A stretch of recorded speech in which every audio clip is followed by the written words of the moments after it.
Top news मराठीच्या afternoon महाराष्ट्रमध्ये आपलं स्वागत. पाहुयात महत्त्वाच्या टॉप स्पीड न्यूज. खासदार सुप्रिया सुळेंकडून देशमुख कुटुंबियांचं सांत्वन. सर्वांचे सीडीआर काढा. सुप्रिया सुळे यांची मागणी. ही तुमची लढाई नसून ही आमची लढाई. देशमुख कुटुंबियांची विचारपूस करून सुळेंनी कुटुंबियांना दिला धीर. एकट्याला बघून हत्या केली. लेकराचा चेहरा पण पाहू दिला नाही. देशमुख यांच्या आईनं सुळेंसमोर फोडला टाहो. आईच्या आक्रोशानं सुळेंनाही गहिवरून आले. शिवसेनेचे सर्व खासदार प्रयागराजला जाणार. 19 फेब्रुवारीला त्रिवेणी संगमावर करणार शाही स्नान. कुंभमेळ्याला जाण्याच्या बातमीनं चर्चेला उधार.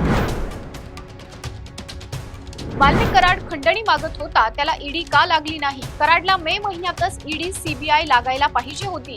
खासदार सुप्रिया सुळेंचा राज्य सरकारला सवाल. पुण्याच्या चाकण बाजारातून कांद्याची चोरी. शेतकऱ्यांच्या 44 कांद्याच्या गोणी चोरीला. चाकण पोलिसांत अज्ञात चोरट्यांविरोधात गुन्हा दाखल. सरकारनं शेवटच्या दाण्यापर्यंत सोयाबीन खरेदी करावी. खरेदी करायची नसेल तर 3000 रुपये भाव फरक द्या. कापसालाही 3000च्या फरकानं भाव द्यावा. शेतकरी नेते रविकांत तुपकरांची राज्य सरकारकडे मागणी. पीआय महाजनांवर कोणतीच कारवाई झाली नाही. आंदोलन केल्यावरच आरोपी सापडले. देशमुख यांच्या आरोपींना फाशी होईपर्यंत माघार घेणार नाही. मस्साजोगमधील ग्रामस्थ आक्रमक. 3 मार्च पासून राज्याचं अर्थसंकल्पीय अधिवेशन होणार. 10 मार्चला बजेट सादर होणार. अर्थमंत्री अजित पवार हे राज्याचा अर्थसंकल्प सादर करणार.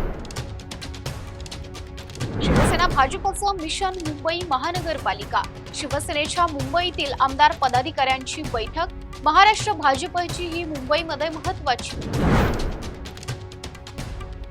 ऐतिहासिक रामलीला मैदानावर दिल्लीच्या मुख्यमंत्र्यांच्या शपथविधीची शक्यता.